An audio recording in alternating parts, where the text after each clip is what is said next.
ನಮಸ್ತೆ, ಎಲ್ಲರೂ ಹೇಗಿದ್ದೀರಾ? ಐ ಹೋಪ್ ಎಲ್ಲರೂ ಚೆನ್ನಾಗಿದ್ದೀರಾ ಅಂತ ತಿಳಿತಾ ಇವತ್ತಿನ ವಿಡಿಯೋನ ಶುರು ಮಾಡ್ತಿದ್ದೀನಿ. ಇವತ್ತಿನ ವಿಡಿಯೋನಲ್ಲಿ ಆ್ಯಕ್ಚುಲಿ ಸ್ಯಾಟರ್ಡೆ ವಿಡಿಯೋ ಸಂಜೆ ಬ್ಲಾಗ್ನ ನಾನಿಲ್ಲಿ ಶೇರ್ ಮಾಡ್ತಾಯಿದ್ದೀನಿ. ಈವ್ನಿಂಗ್ ಟೀ ಟೈಮು, ಹಾಗೆಯೇ ಇನ್ನೆಲ್ಲ ಏನೆಲ್ಲ ಕೆಲಸಗಳನ್ನ ಮಾಡಿಕೊಂಡೆ, ಅದ್ರ ಜೊತೆಗೆ ಡಿನ್ನರ್ಗೆ ಏನು ಮಾಡಿದ್ದೆ ಅಂತಕ್ಕಂಥದ್ದನ್ನು ಕೂಡ ನಾನಿಲ್ಲಿ ಶೇರ್ ಮಾಡಿದ್ದೀನಿ. ವೀಕೆಂಡ್ ಅಂತ ಅಂದರೆ ಏನಾದರೂ ಸ್ಪೆಷಲಾಗಿ ಡಿನ್ನರ್ ಮಾಡೋಣ ಅನ್ನೋ ಥರ ಇರುತ್ತೆ. ಹಾಗಾಗಿ ನಾರ್ಮಲಾಗಿ ವೀಕ್ ಡೇಸಲ್ಲಿ ಅನ್ನ ಸಾಂಬಾರು ಅಥವಾ ಚಪಾತಿ ಈ ಥರ ಇರುತ್ತೆ. ವೀಕೆಂಡು ಹಾಗಾಗಿ ಸ್ಯಾಟರ್ಡೇ ಇರೋದ್ರಿಂದ ಏನಾದರೂ ಮಾಡೋಣ ಈಸಿಯಾಗಿ, ಹಾಗೆ ಹೆಲ್ದಿಯಾಗೂ ಕೂಡ ಇರಬೇಕು ಅನ್ನೋ ಕಾರಣದಿಂದ ಡೋಕ್ಲಾ ರೆಸಿಪಿನ ನಾನಿಲ್ಲಿ ಶೇರ್ ಮಾಡಿದ್ದೀನಿ. ಸಂಜೆ ಹಾಲನ್ನು ಕಾಯಕ್ಕಿಟ್ಟು ಅದ್ರ ಜೊತೆಗೆ ಟೀ ಕೂಡ ಮಾಡ್ಕೊಂಡಿದ್ದಾಯಿತು.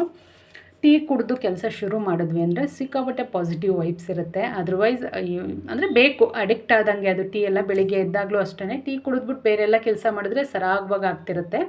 ಟೀ ಕುಡ್ದಿಲ್ಲ ಅಂದರೆ ಏನೋ ಮಿಸ್ ಮಾಡ್ಕೊಂಡ್ವಿ ಅಂತ ಅನ್ನಿಸ್ತಿರುತ್ತೆ. ಟೀ ಜೊತೆಗೆ ನಾನಿಲ್ಲಿ ಪೀನಟ್ ಬರುತ್ತಲ್ಲ, ಸಾಲ್ಟೆಡ್ ಪೀನಟ್ನ ತೊಗೊಂಡಿದ್ದೀನಿ. ಜೊತೆಗೆ ಗೆಣಸು, ಇವಾಗ ಸೀಸನ್ ಅಲ್ವಾ, ತುಂಬ ಕಡಿಮೆ ದುಡ್ಡಿಗೆ ಸಿಗ್ತಿದೆ. ಸೀಸನಲ್ಲಿ ಸಾಮಾನ್ಯ ಎಲ್ಲವೂ ಕಡಿಮೆಗೆ ಸಿಗುತ್ತೆ, ಹಾಗಾಗಿ ಗೆಣಸನ್ನು ಕೂಡ ನಾನಿಲ್ಲಿ ಟೀ ಟೈಮಿಗೆ ಅಂತ ಅಂದ್ಬಿಟ್ಟು ಆದಷ್ಟು ಹೆಲ್ದಿ ಆಗಿರ್ತಕ್ಕಂಥದ್ದನ್ನು ತೊಗೊಳ್ಳೋದು. ಮುಂಚೆ ಎಲ್ಲ ಬಿಸ್ಕೆಟ್ಸು ಆ ಥರದನ್ನೆಲ್ಲ ತಿಂತಿದ್ದುಂಟು. ಇವಾಗ ಸ್ವಲ್ಪ ಹೆಲ್ದಿ ವರ್ಷನ್ನು ಪೀನಟ್ಟು ಅಥವಾ ಹುರ್ಗಡ್ಲೆದು ಬರುತ್ತೆ ನೋಡಿ, ಕಪ್ಪು ಕಡಲೆಕಾಳನ್ನ ರೋಸ್ಟ್ ಮಾಡಿರ್ತಾರಲ್ಲ, ಅದೆಲ್ಲ ತಿನ್ನಲಿಕ್ಕೂ ಚೆನ್ನಾಗಿರುತ್ತೆ. ಜೊತೆಗೆ ಆರೋಗ್ಯಕ್ಕೂ ಕೂಡ ತುಂಬ ಒಳ್ಳೆಯದು, ಹೈ ಪ್ರೋಟೀನು ಅವೆಲ್ಲ. ಹಾಗಾಗಿ ಅದನ್ನು ನಾನು ತೊಗೊಂಡೆ. ಅದ್ರ ಜೊತೆಗೆ ಇಂಡೋರ್ ಪ್ಲ್ಯಾಂಟ್ನ ನಾನು ವಾರಕ್ಕೊಂದ್ಸಲ ಹೊರಗಡೆ ಇಡ್ತೀನಿ. ಇವಾಗ ಮಳೆ ಅಲ್ಲ, ಸ್ವಲ್ಪ ಮಳೆ ಹನಿ ಬರ್ತಿದೆ ಅಂತ ಅನ್ನುವಾಗ ಹೊರಗಡೆ ಇಟ್ಟು 1 ದಿನ ಅಥವಾ 2 ದಿನ ಬಿಟ್ಟು ತೊಗೊಂಡ್ರೆ ಗಿಡನೂ ಕೂಡ ಫ್ರೆಶ್ ಆಗಿರುತ್ತೆ. ಅದಕ್ಕೂ ಸ್ವಲ್ಪ ಗಾಳಿ ಬೆಳಕು ಎಲ್ಲ ಯಥೇಚ್ಛವಾಗಿ ಸಿಗೋದ್ರಿಂದ. ಹಾಗಾಗಿ ಇಂಡೋರ್ ಪ್ಲ್ಯಾಂಟ್ನ ಕೆಲವೊಂದನ್ನು ಮಾತ್ರ, ಎಲ್ಲವೂ ಅಲ್ಲ, ಕೆಲವೊಂದನ್ನು 1 or 2 ಡೇಸ್ ಹೊರಗಡೆ ಇಟ್ಟು ಅದಾದ ನಂತರ ಒಳಗಡೆ ಇಟ್ಕೊಂಡಿದ್ದೀನಿ, ನೋಡ್ತಿರ್ಬೋದು. ಅದ್ರ ಜೊತೆಗೆ ವೀಕೆಂಡು ಬ್ಲ್ಯಾಂಕೆಟ್ಸ್ ಎಲ್ಲ ವಾಶ್ ಮಾಡಿದೆ, ಅದನ್ನು ಕೂಡ ಎಲ್ಲ ಮಡಿಸಿ ಎತ್ತಿಟ್ಕೊಂಡಿದ್ದಾಯಿತು.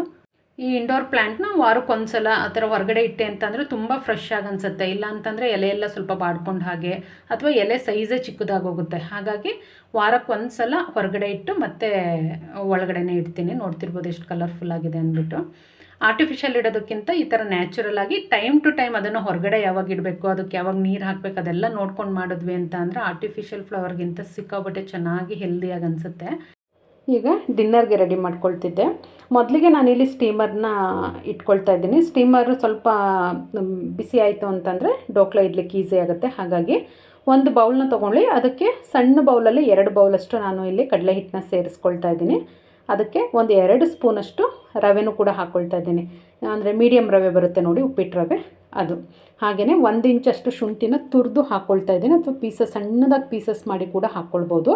ಸ್ವಲ್ಪ ಕೊತ್ತಂಬರಿ ಸೊಪ್ಪು, ಹಾಗೆಯೇ 1 ರಿಂದ 2 ಸಣ್ಣದಾಗಿ ಹೆಚ್ಚಿರ್ತಕ್ಕಂಥ ಹಸಿಮೆಣಸಿನಕಾಯಿ, ರುಚಿಗೆ ತಕ್ಕಷ್ಟು ಉಪ್ಪು, ಹಾಗೆಯೇ ಸ್ವಲ್ಪ ಅರಶಿನದ ಪುಡಿ, ಇಷ್ಟನ್ನು ಹಾಕ್ಕೊಂಡು ಫಸ್ಟಿಗೆ ನೀಟಾಗಿ ಮಿಕ್ಸ್ ಮಾಡ್ಕೊಳ್ಬೇಕು. ಅದಾದಮೇಲೆ ನಾನಿಲ್ಲಿ 1/2 ಸ್ಪೂನಷ್ಟು ಸಕ್ಕರೆ ಹಾಕ್ಕೊಂಡಿದ್ದೀನಿ. ಜೊತೆಗೆ ನಾನು ಯಾವ ಬೌಲಲ್ಲಿ ಕಡಲೆ ಹಿಟ್ಟನ್ನ ತೊಗೊಂಡಿದ್ದೆ ಅದೇ ಬೌಲಲ್ಲಿ 1 ಬೌಲಷ್ಟು ಫ್ರೆಶ್ ಆಗಿರ್ತಕ್ಕಂಥ ಮೊಸರನ್ನು ಕೂಡ ನಾನಿಲ್ಲಿ ಸೇರಿಸ್ಕೊಂಡಿದ್ದೀನಿ. ಈಗ ಇದಕ್ಕೆ ಎಷ್ಟು ಬೇಕಷ್ಟು ನೀರನ್ನು ಸೇರಿಸ್ಕೊಂಡು ಕನ್ಸಿಸ್ಟೆನ್ಸಿ ನೋಡಿಕೊಂಡು ಕಲಿಸ್ಕೊಳ್ಬೇಕಾಗತ್ತೆ. ಮೊದಲಿಗೆ ನೀರೇನು ಸೇರಿಸೋದು ಬೇಡ, ಮೊಸರಲ್ಲಿ ಒಂದು ರೌಂಡ್ ಮಿಕ್ಸ್ ಮಾಡಿಕೊಂಡು ಅದಾದ ನಂತರ ನಾವು ನೀರನ್ನ ಎಷ್ಟು ಬೇಕಷ್ಟು ಹಾಕ್ಕೊಂಡು ನೀಟಾಗಿ ಮಿಕ್ಸ್ ಮಾಡ್ಕೊಳ್ಬೋದು. ಇದೊಂದು ಹೈ ಪ್ರೋಟೀನ್ ರೆಸಿಪಿ ಅಂತಲೇ ಹೇಳ್ಬೋದು. ವೆಯ್ಟ್ ಲಾಸ್ ಮಾಡೋರಿಗಂತೂ ಒಂದು ಪರ್ಫೆಕ್ಟ್ ರೆಸಿಪಿ ಇದು.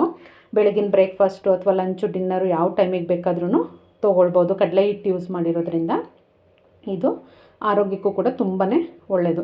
ಈಗ ನಾನಿಲ್ಲಿ ನೀವು ಕೇಕ್ ಮೌಲ್ಡಿಗಾದರೂ ಇಟ್ಕೊಳ್ಳಿ, ಅಥವಾ ನಾನು ಸ್ವಲ್ಪ ಮಾಡ್ತಿರೋದ್ರಿಂದ ಒಂದು ಬಾಕ್ಸಿಗೆ ಹಾಕ್ಕೊಂಡಿದ್ದೀನಿ. ನಾವೇನು ಬ್ಯಾಟರ್ನ ರೆಡಿ ಮಾಡಿದ್ವಿ ಅದನ್ನು ಒಂದು ಬಾಕ್ಸಿಗೆ ಹಾಕ್ಕೊಂಡು 1/2 ಸ್ಪೂನಷ್ಟು ಈನೋನ ಹಾಕ್ಕೊಂಡಿದ್ದೀನಿ. ಈನೋ ಹಾಕ್ಕೊಂಡು ನೀಟಾಗಿ ಮಿಕ್ಸ್ ಮಾಡ್ಕೊಳ್ಬೇಕು. ನೋಡ್ತಿದ್ದೀರಲ್ಲ, ಈ ಥರ ನೀಟಾಗಿ ಮಿಕ್ಸ್ ಮಾಡಿ ಒಂದು 10 ನಿಮಿಷ ಇಟ್ಟು ಅದಾದ ನಂತರ ನಾನು ಸ್ಟೀಮಿಗೆ ಇಟ್ಕೊಳ್ತೀನಿ. ಇದು ಅಂದರೆ ಈವ್ನಿಂಗ್ ಸ್ನ್ಯಾಕ್ಸಿಗಂತೂ ತುಂಬ ಪರ್ಫೆಕ್ಟ್ ಅಂತಲೇ ಹೇಳ್ಬೋದು. ಸ್ನ್ಯಾಕ್ಸ್ ಅಥವಾ ಡಿನ್ನರಿಗೂ ಚೆನ್ನಾಗಿ ಅನಿಸುತ್ತೆ. ತುಂಬ ತಿನ್ನಲಿಕ್ಕಾಗಲ್ಲ ಇದು, ಪ್ರೋಟೀನ್ ರಿಚ್ ಇರೋದ್ರಿಂದನೂ ಏನೋ ಕಡಲೆ ಹಿಟ್ಟು ಯೂಸ್ ಮಾಡಿರ್ತೀವಲ್ಲ, 1 ರಿಂದ 2 ಪೀಸ್ ತಿಂದರೆ ಹೆಚ್ಚು, ಅದ್ರ ಮೇಲೆ ತಿನ್ನಲಿಕ್ಕಾಗಲ್ಲ. ನೋಡಿ, ಈ ಥರ ಇಟ್ಟುಬಿಟ್ಟು ಲಿಡ್ನ ಕ್ಲೋಸ್ ಮಾಡಿ ಒಂದು 15 ನಿಮಿಷ ಬೇಯಿಸ್ಕೊಂಡ್ವಿ ಅಂತ ಅಂದರೆ ನಮಗೆ ಡೋಕ್ಲಾ ರೆಡಿ ಆಗುತ್ತೆ. ಅದು ಬೇಯಿಸ್ಟ್ರಲ್ಲಿ ಅದಕ್ಕೊಂದು ಒಗ್ಗರಣೆನ ರೆಡಿ ಮಾಡ್ಕೊಳ್ಳೋಣ ಬನ್ನಿ.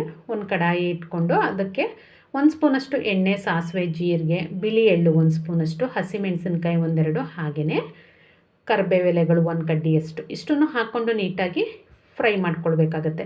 ಅದಾದ ನಂತರ 1/4 ಸ್ಪೂನಷ್ಟು ನಾನಿಲ್ಲಿ ಇಂಗು ಹಾಕ್ಕೊಳ್ತಾ ಇದ್ದೀನಿ. ಜೊತೆಗೆ ನೀರನ್ನ ಹಾಕ್ಕೊಳ್ಬೇಕು. ಇವಾಗ ಸ್ವಲ್ಪ ಸ್ವಲ್ಪ ನೀರು ಹಾಕ್ಕೊಳ್ಳಿ, ತುಂಬ ಏನು ಬೇಡ ನೀರು. ಅಂದರೆ ನೀವು ಡೋಕ್ಲ ಎಷ್ಟು ಮಾಡ್ತೀರೋ ಅದ್ರ ಮೇಲೆ ಡಿಪೆಂಡ್ ಆಗುತ್ತೆ. ಸೊ ನಾನಿಲ್ಲಿ ಒಂದು ಅರ್ಧ ಲೋಟ ಹಾಕ್ಕೊಂಡಿದ್ದೀನಿ. ಸ್ವಲ್ಪ ಕೊತ್ತಂಬರಿ ಸೊಪ್ಪು ಹಾಗೆ ನಿಂಬೆಹಣ್ಣಿನ ರಸ, ಒಂದು ಫುಲ್ ನಿಂಬೆಹಣ್ಣು ತೊಗೊಂಡಿದ್ದೀನಿ. ಹಾಗೆಯೇ ಸಕ್ಕರೆ ಹಾಕ್ಕೊಂಡಿದ್ದೀನಿ ಒಂದು ಅರ್ಧ ಸ್ಪೂನಷ್ಟು. ಈಗ ರುಚಿಗೆ ತಕ್ಕಷ್ಟು ಉಪ್ಪು ಆಲ್ರೆಡಿ ನಾವು ಡೋಕ್ಲಾಗ ಹಾಕಿರ್ತೀವಿ, ನೋಡ್ಕೊಂಡು ಹಾಕ್ಕೊಳ್ಳಿ. ನೀರು ಬರೀ ಸ್ಪ್ರೆಡ್ ಆಗ್ಲಿಕ್ಕಷ್ಟೇ ಸ್ವಲ್ಪ ಸ್ವಲ್ಪ ಹಾಕ್ಕೊಂಡ್ರೆ ಸಾಕಾಗುತ್ತೆ. ಇದನ್ನು ಈ ಥರ ಒಂದು ಕುದಿ ಬಂದರೆ ಸಾಕು, ತುಂಬ ಹೊತ್ತು ಬೇಯಿಸಬೇಕು ಅಂತ ಏನಿಲ್ಲ. ಇದು ಆಗೋಷ್ಟರಲ್ಲಿ ನಮಗೆ ಡೋಕ್ಲಾ ಕೂಡ ರೆಡಿಯಾಗಿರುತ್ತೆ. ನೋಡಿ ಎಷ್ಟು ಪರ್ಫೆಕ್ಟಾಗಿ ಬಂದಿದೆ ಅಂತ ಹೇಳಿ. ಇವಾಗ ಇದನ್ನು ಟೂತ್ ಪಿಕ್ಕು ಅಥವಾ ಸ್ಪೂನು ಇಲ್ಲ ಚಾಕು ಸಹಾಯದಿಂದ ಅದನ್ನು ಒಂದು ಸಲ ಈ ಥರ ಚುಚ್ಚಿ ನೋಡಿದಾಗ ಅಂಟಬಾರ್ದು. ಅಂಟಿದೆ ಅಂತ ಅಂದರೆ ಇನ್ನೂ ಒಂದು ಸ್ವಲ್ಪ ಹೊತ್ತು ಬೇಯಿಸಬೇಕು ಅಂತ ಅಂದ್ಬಿಟ್ಟು ನೋಡಿ, ಎಲ್ಲೂ ಕೂಡ ಸ್ವಲ್ಪನೂ ಅಂಟ್ತಿಲ್ಲ. ನೀವು ಸೆಂಟ್ರಲ್ ಆಗಲಿ ಸೈಡಲ್ಲಿ ಯಾವ ಭಾಗದಲ್ಲಾದ್ರೂ ಸರಿ ಚುಚ್ಚಿ ನೋಡಿದ್ರೆ ಗೊತ್ತಾಗುತ್ತೆ. ಅಂಟಿಲ್ಲ ಅಂತ ಅಂದರೆ ಟೂತ್ ಪಿಕ್ ಅಥವಾ ಚಾಕುಗೆ ಬೆಂದಿದೆ ಅಂತ ಪರ್ಫೆಕ್ಟಾಗಿ. ಅದನ್ನು ಬಿಸಿ ಇರುವಾಗಲೇ ಈ ಥರ ಸುತ್ತ ಸಡ್ಲ ಮಾಡ್ಕೊಳ್ಬೇಕಾಗತ್ತೆ. ಅದಾದ ನಂತರ ಸ್ವಲ್ಪ ತಣ್ಣಗಾದ ಮೇಲೆ ನಾವು ಒಂದು ಪ್ಲೇಟಿಗೆ ಉಲ್ಟಾ ಹಾಕ್ಕೊಂಡ್ವಿ ಅಂತ ಅಂದರೆ ಪರ್ಫೆಕ್ಟಾಗಿ ಬರುತ್ತೆ. ಇದನ್ನು ನೀವು ಕೇಕ್ ಮೌಲ್ಡ್ ಇದ್ದರೆ ಅದಕ್ಕೂ ಕೂಡ ಹಾಕ್ಕೊಳ್ಬೋದು. ನಾನಿಲ್ಲಿ ಸ್ವಲ್ಪ ಮಾಡಿದ್ರಿಂದ ಕೇಕ್ ಮೌಲ್ಡಿಗೆ ಏನು ಹಾಕಲಿಲ್ಲ. ನೋಡಿ ಎಷ್ಟು ಪರ್ಫೆಕ್ಟಾಗಿ ಬಂದಿದೆ ಅಂತೇಳಿ.